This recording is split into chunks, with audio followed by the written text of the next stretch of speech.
महर्षि वेदव्यास की महान रचना महाभारत ग्रंथ के महान पात्र भीष्म पितामह हैं, जिनके बारे में कहा जाता है कि वे एकमात्र ऐसे पात्र हैं जो महाभारत के युद्ध में शुरुआत से अंत तक बने रहे।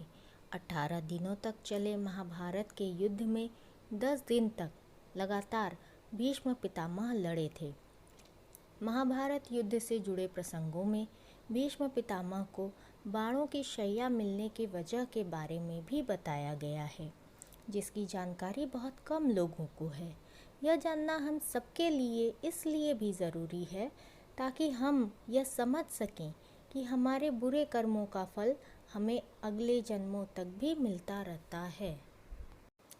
भीष्म पितामह बड़े ही तपस्वी थे, वे पराक्रमी थे। उनका मानना था कि उन्होंने अपने कई जन्मों में कोई बुरा काम नहीं किया है, लेकिन यह सच नहीं था। कहा जाता है कि महाभारत युद्ध समाप्त हो जाने के बाद भीष्म ने भगवान श्री कृष्ण से अपने बाणों की शैया पर पड़े होने की वजह पूछी थी।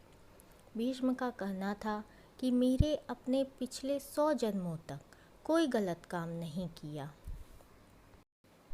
मैंने सदा दूसरों की मदद की, इसलिए मुझे यह नहीं समझ आ रहा कि आखिर मुझे किस पाप का फल मिल रहा है।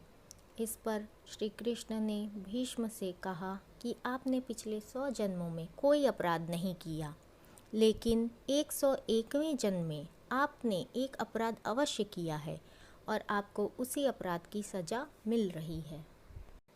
श्री कृष्ण ने भीष्म पितामह को बताया कि आप 101वें जन्म में जब शिकार करके लौट रहे थे, उस वक्त एक करकेटा पक्षी आपके रथ से गलती से टकरा गया था।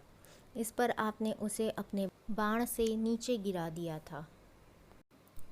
वह पक्षी नीचे कांटों की झाड़ियों में जा गिरा था, जो उसमें 18 दिन तक फंसा रहा।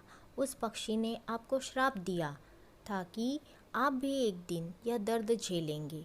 आपके पुण्य कर्मों की वजह से आज तक आप पर करकेटा का श्राप नहीं लागू हो पाया, लेकिन जब हस्तिनापुर में राजसभा में द्रौपदी का चीरहरण होता रहा और आप मूक दर्शक बनकर देखते रहे, जबकि आप सक्षम थे उस अबला पर अत्याचार रोकने में, लेकिन आपने दुर्योधन और दुशासन को नहीं रोका।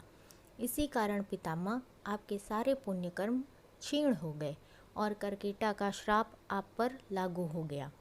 अतः पितामह, मनुष्य को अपने कर्मों का फल कभी न कभी तो भोगना ही पड़ेगा। प्रकृति सर्वोपरि है, इसका न्याय सर्वोपरि है और प्रिय है, इसलिए पृथ्वी पर निवास करने वाले प्रत्येक प्राणी व जीव जंतु को भी भोगना पड़ता है और सभी कर्मों के अनुसार ही जन्म होता है। जय श्री कृष्ण।